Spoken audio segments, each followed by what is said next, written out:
Okay. All right, here we Oh, go. great. All right.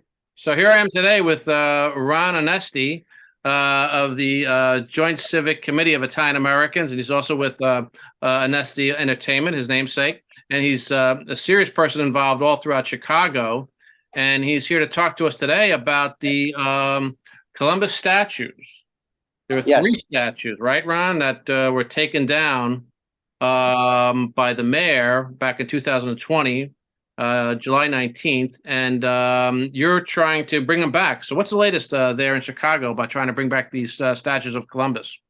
well, good to see you, Truby. We have a very unique situation here, as you know, as well as anyone. This is another type of a pandemic going on around the country with regards to the Columbus statues, and everyone's got their issues, and they're trying to get them back, and they're fighting. I believe we're the only situation that we actually have a contract with the city.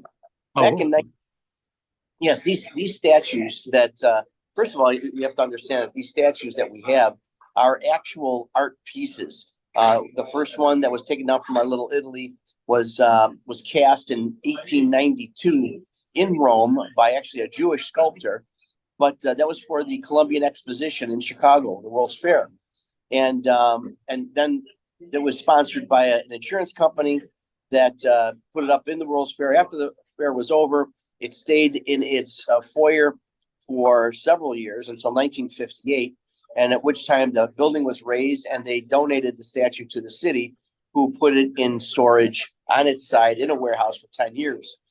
When the gentrification of one of our little Italy on Taylor Street happened, and they brought in the campuses, they brought in the medical district, they put in the expressway, the freeway there.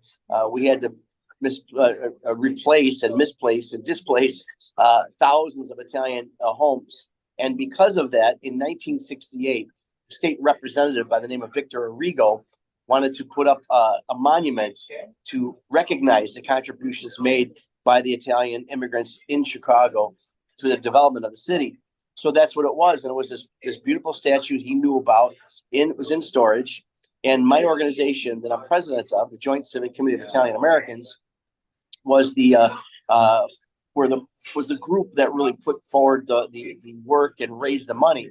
And they said they would raise the money to do this under the thought that, or under the contractual agreement, that if it was altered in any way, whether it's the piazza or the statue itself, it would need express written consent from the Joint Civic Committee of Italian Americans. So when it was taken down and put into storage under the auspices, again, of safety by Mayor Lightfoot, technically it was a violation of the contract. They didn't bring us in, and that was our biggest problem. We're nice people, we're good people. We want, we're concerned about safety. But she took it down and threw it in storage in a very disrespectful manner. And since then, it was a battle. And I had asked the wife of the attorney who since passed, who did this whole deal. I said, "Was there any paperwork about this? Nobody had anything with regards to the ownership of the statue or any of that stuff." And she said she thought she saw paperwork with regards to that. She looked at some old bank boxes, found a one-sheet piece of paper that basically had 7 paragraphs that said, to the tune of what I just mentioned to you, that we have a partnership with the city regarding the statue. But it wasn't signed. They have a lot of details. So I did a Freedom of Information Act with the city, and we hit the jackpot. We found a signed contract. We found all the letters and data leading up to the statue was put in place, all the financial aspects, who put the money up and where the money went. And there was an additional fund created to maintain the statue. So we decided to file suit against the mayor, and she's tried for 2 years to put motions to dismiss and all that stuff, spending hundreds of thousands of dollars, unfortunately, of city money to get out of the lawsuit. And the judge finally ruled in our favor just a few weeks ago that we do have standing. He threw out their motions to dismiss. So right now we're at the deposition point of the lawsuit, and so we're starting next week to depose attorneys, and we are working through with the city to depose Mayor Lightfoot as well. now this is the statue. This is one of three statues, right? This is the statue at Arrigo Park, Right. where you have the contract with the mayor's office. Now, she said when she tore down those statues, she said it was only going to be temporary. but it sounds like she must have changed her mind.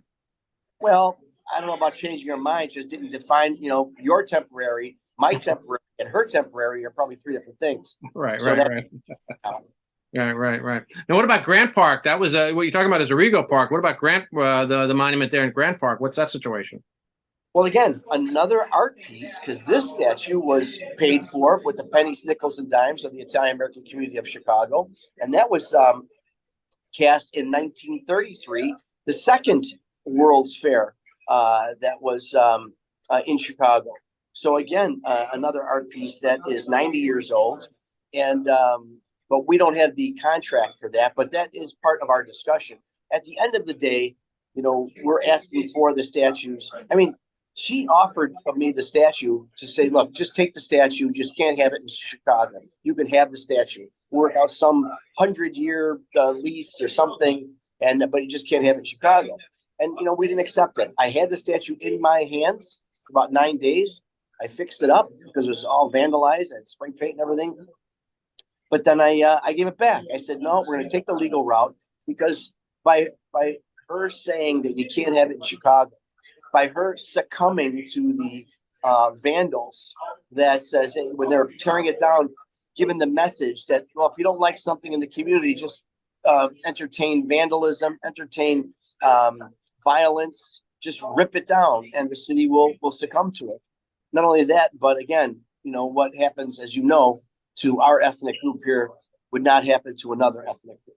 So we gave it back, said, no, it must go back to where it was, at which time our community will decide what the best way to perpetuate these statues and these monuments. Maybe it is the right thing to relocate them, but it should be our community's decision. And truly, our biggest problem with this whole thing is not as much about the statues itself, but the fact that there's been no communication. We tried, we begged, we did everything. And, all we wanted was a meeting with the mayor because, again, she says you could have the statue, but that's not the answer. What about a maintenance plan, a vandalism plan, a financial plan, a transportation plan? These are things we need to discuss responsibly as a community, and we can never even get to that. How often has she met with you about this, or what's been the situation about that? Well, up to today, if you include everything up to today, 0. Oh man, that's terrible. And that's the problem. That's the problem. Wouldn't even give us the respect to say, okay, I understand your sensitivity to these things, to the icons, and to the monuments and what they stand for. We made it very clear that it's not as much about the accomplishments or what Columbus did or didn't do, but it's more about what has come to represent to our community. And we'd like to discuss this. Didn't even have the sensitivity nor the respect to say, okay, let's talk about it. Now, she promised the Italian-American community at first that she wasn't going to tear down those statues. This is back in 2020. Am I right about that? That she wasn't going to remove them at all? And then that happened after that mob showed up in front of her house there in their neighborhood, July 19th, 2020. She kind of caved into the mob under duress and then removed the two statues at Grant Park and Arrigo Park. I'm not sure what happened with the Drake Fountain statue. I don't know if that happened afterwards or whatever. But did she promise the Italian American community that she wasn't going to tear down those statues? Well, it's hard to say that what she promised or didn't promise. The value of her word it doesn't have the value of the paper that it would be written on. Again, it wasn't, and you got to keep in mind, truly, that time of our world history. That was right at the beginning when all this is happening. And did any of us actually, pardon me, up until that moment really believe that this stuff was going to happen? Monuments being torn down. It really wasn't in our wheelhouse, in our thought that, I don't know that anybody gave it the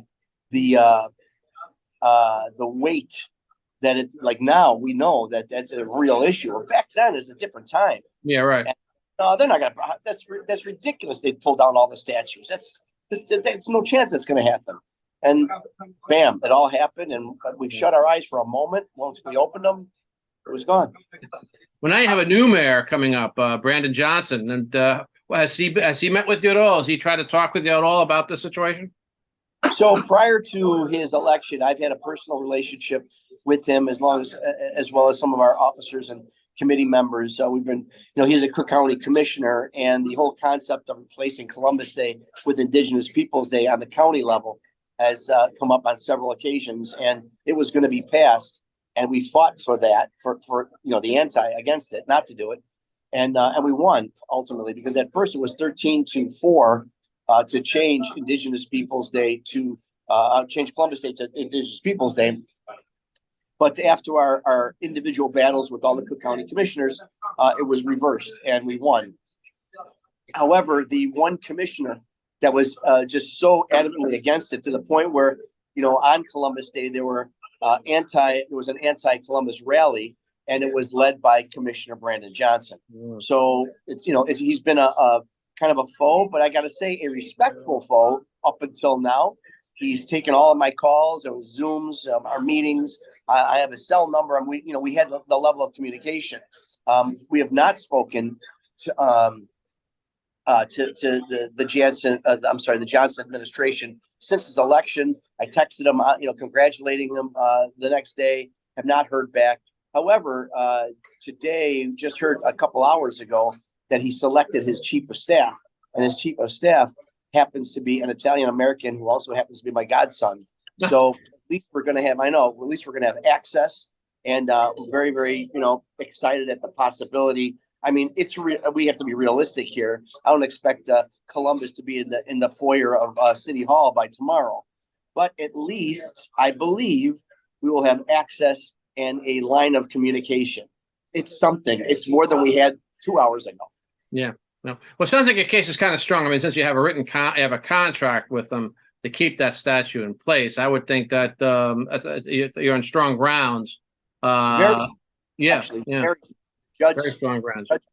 Yeah, he's really, really pushing for us to work a deal out. And keep in mind, Truby, these types of lawsuits, if you think about it, 5-10 years sometimes, and the speed with which this has been handled. I mean, we've been doing this now for about 1.5 years already, but still, where we're at right now is I'm very happy with the expeditious progress we've been having with this case, and it's happening. And the question has come up many, many times. Okay, now Mayor Lightfoot is not the mayor anymore, obviously. So where does the lawsuit against her sit? And you have to keep in mind that the principal lawsuit target was the Chicago Park District, which is an autonomous entity from the city of Chicago. The only time we actually brought the mayor in is when she determined she didn't allow the Chicago Park District to negotiate with us, and she doesn't have the authority, believe it or not. It's a separate entity in Chicago area. So, but she stood in the way of the Chicago Park District's ability to achieve what the contract stated, and to perpetuate the terms of the contract. So she got in the way, and so that's how she was dragged into the lawsuit. But the statue of on Drake Fountain, what's that about? That was also removed. Can you give us any update about the statue of Drake Fountain that was there, the Columbus statue? Because anytime you Google, go ahead. Well, that's a whole another different situation. That was on private property. The other two is on Park District property. So there's, every one of those statues has its nuances. At the end of the day, we are trying for all three to return. We've spent a lot of money on security plans, meeting with and hiring the company that protects, like, the Washington Monument, the Lincoln Monument in Washington, D.C. I mean, these types of things, cameras and AI, just all this top intelligence stuff to bring to the table that the mayor wanted. We've done everything that was asked, and we're still at the point where the lawsuit must continue. Mm-hmm. What about the court of public opinion there in Chicago? People change their minds about it at all, or what do you think about that situation? I would say, generally speaking, I think we've got more support now than at the beginning. It's just like the whole Black Lives Matter thing. Anybody who says Black Lives Matter to any of us, who disagrees with that? None of us. We all believe Black Lives Matter. We all believe all lives matter. And that's what I think. We're nice people, respectful people. When you hear things like that, people have marched with them. Yes. until it turned out to be what it turned out to be. A lot of, pardon me, a lot of misrepresentation. Same thing with the Columbus statue thing.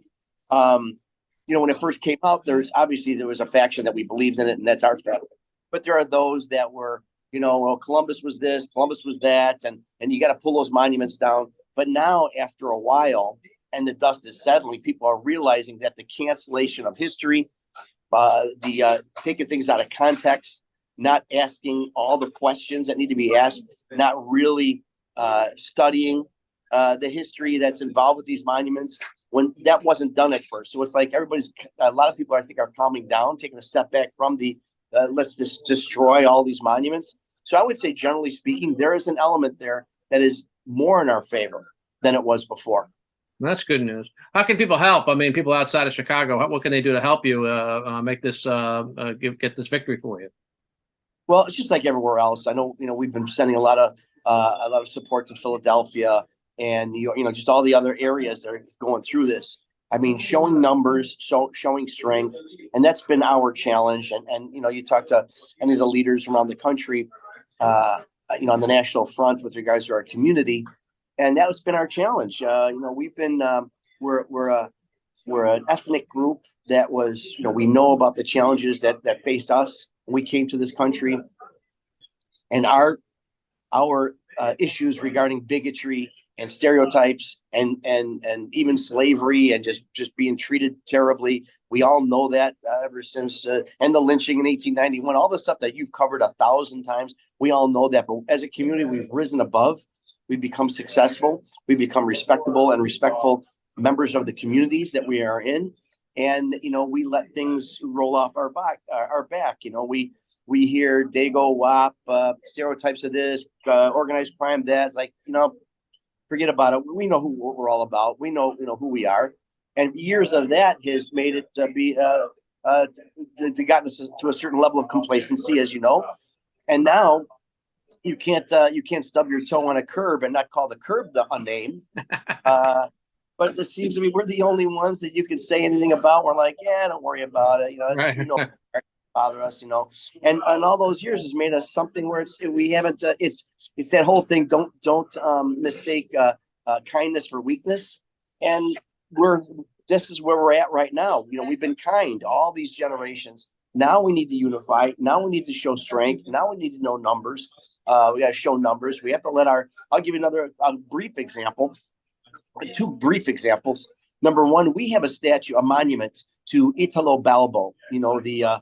Obviously your readers and everybody knows who Italo Balbo was, the aviation hero, who in 1933 came over to Chicago with these airplanes, flew across. He's basically, the aviation hero, like Lindbergh, the Italian Lindbergh, they would call him. And he was affiliated with Mussolini and the black shirts and all that and fascism at the time. But at the end of the day, it was a gift from Italy to Chicago to recognize the Chicago World's Fair in 1933. They came. It was 1 million people on the lake coast. It was just amazing. FDR. That was a big event, yeah. Big event, and he brought with him a special gift, and it was a monument that has a 2,000-year-old, actually more, column from Ostia, from ancient Rome. It's literally the oldest monument in the country. It's from ancient Rome, and it's here in Chicago, and it's fallen. It's fallen to a little bit of disrepair because you can't. I mean, you got to be very careful. You can't really touch it, And it's coming under fire because of the connection to Mussolini in 1933. Which you said the word Mussolini right away. It's Hitler. It's Holocaust. It's just people don't understand that whole thing. So we're battling that. The other thing here is we have our political figures. We got Italian Heritage Month that we're trying to put forth in our House of Representatives and our state Senate. And it's passed through the House of Representatives. It passed through Senate. It just needs to be called by our Senate president, who he won't do it because of backlash he thinks from the Latin American community. And we use the same template as the Asian Americans use to get that passed, as the Latin Americans use, as the Indian Americans use. So it's just a lot of stuff that is happening here. And when you say what other people could do, letters and texts and emails to our political figures that's where it helps. Yeah, yeah. Well, that's the Talibaba. We had an article about that, and when you say it was a big event, it was a huge event. It really was. It was just everybody showed up, and I think he said at the speech, like to the Italian American community, follow your government, be proud Americans, work for your democracy. Basically, the message that he was saying was, don't follow Italy, don't follow what the fascists, follow America. And so he did bring that point to the Italian American people there when he showed up. And you're right, it was a huge event. He flew all the way across the Atlantic Ocean and landed in Chicago. So it was a big thing for its day, and it's an important history. Over 30 planes did that with him. It was amazing. Yeah. Amazing. Yeah. Well, they're making a lot of connections like that. They try to form, a connection that, and Syracuse are trying to make that argument that the statue was also donated to Mussolini, or that money was given from Mussolini for them to erect the statue or something like that. That's proven false. But they're always out there trying to make those. Like I said, if you bring up the word Mussolini, it's you're a pariah. Yeah, so definitely. Well, you're involved there in the Chicago community. Just real quick, if you could tell folks what else you're involved in. Onesti Entertainment, of course, is you're involved with festivals also that you organize, Italian festivals that you do. What are the things you're doing there also in Chicago? Well, my company, Onesti Entertainment, we have two 1,000-seat theaters. We do all the musical rock and roll shows and heritage shows, everybody from Paul Anka to Foreigner and everything in between. I've got 7 restaurants. We got a little hotel. So there's a lot of things that we do in our community with regards to entertainment, hospitality. I'm also president of the National Italian American Sports Hall of Fame, which has been around for 45 years now. And the president and founder, George Randazzo, who unexpectedly passed away just a few short years ago, really put us behind because he was it. So our board voted me into to somewhat take his shoes, not fill his shoes for sure, and that's what we're doing now. We're bought a new building, and it's in another. We have 2 Little Italies in Chicago, one on Taylor Street, the original one, and one on Harlem Avenue, which is about 45 minutes west on the western boundary of Chicago, where a lot of Italian Americans reside and Italians reside. And so we're rebuilding the Hall of Fame, and we'll be opening that end of summer, beginning of fall. We're very excited about that. So, anything in our Italian American community and the entertainment community, I'm pretty knee deep into. We have our Italian festival in August on Taylor Street. It's a Little Italy festival. We had 101,000 people there last year. Very proud of it. It's a wonderful celebration of our culture. Well, that's great. Well, you have a lot of energy and a lot of dedication to this project, and I hope it all goes well. We're all rooting for you out there. We want to make it. We want to help you as much as possible, and we'll definitely spread the word and try to get this going again, because those statues that we bring up, those monuments are just they're beautiful works of art, and even in addition to the message that they convey and the pride of our community. And our prayers are with you all the way to help you succeed in this effort for all the Italian Americans there in Chicago and throughout the country. Yeah. Well, you know what? It's a constant fight. I was in Genoa last week to meet with the mayor of Genoa, Marco Bucci.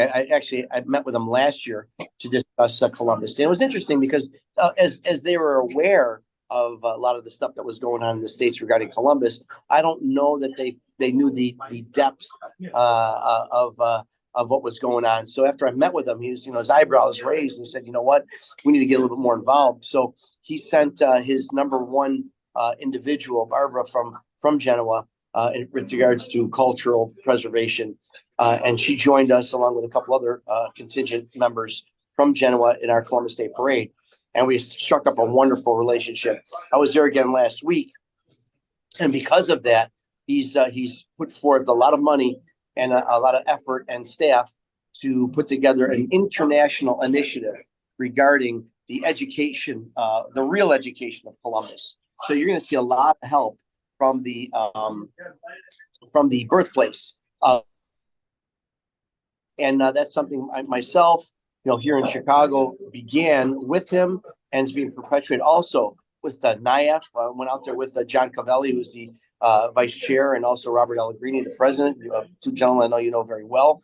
And the 3 of us went out there to meet with the Genovese mayor, and that's going to be something really big. I fly out to Milan and Rome on next week to meet with them with regards to Chicago's 50-year sister city relationship with Milan. And that will be a focus of our Columbus Day Parade this year. So we're talking to Ferrari and Dolce & Gabbana and La Scala and all that stuff to bring it to Chicago. So again, we're working very hard here in Chicago, like everybody else around the country, to increase the local awareness of what our Italian American community is doing, as well as national and international relations. So there's a lot going on, and I got to tell you, Truby, and I'm a huge fan of Primo and what you're doing, and the way you are taking a needle and thread to our communities around the country and internationally. It's a great read. I'm honored to be a part of it today, and I just wish you the best. Well, thank you, Ron. We wish you the best because you're fighting the fight out there for us all, and we're very proud of you. We're proud of your efforts. We want to support you any way we can. So God bless you, and God bless your efforts. And God bless you too, brother. All right, thank you very much. Well, that's Ron Onesti, folks, and he's doing he's fighting the good fight for us for Italian Americans. And if you like this video, please like it and subscribe to the channel. And Ron, I hope you can update us again. Maybe we can talk again in the future about what's going on out there. It's a lot of stuff happening. Well, I look forward to giving you some great news really, really soon. That's great. Great. Well, I'm sure you're the right guy to get it done. That's for sure. Well, thank you very much. Thank you. All the best. All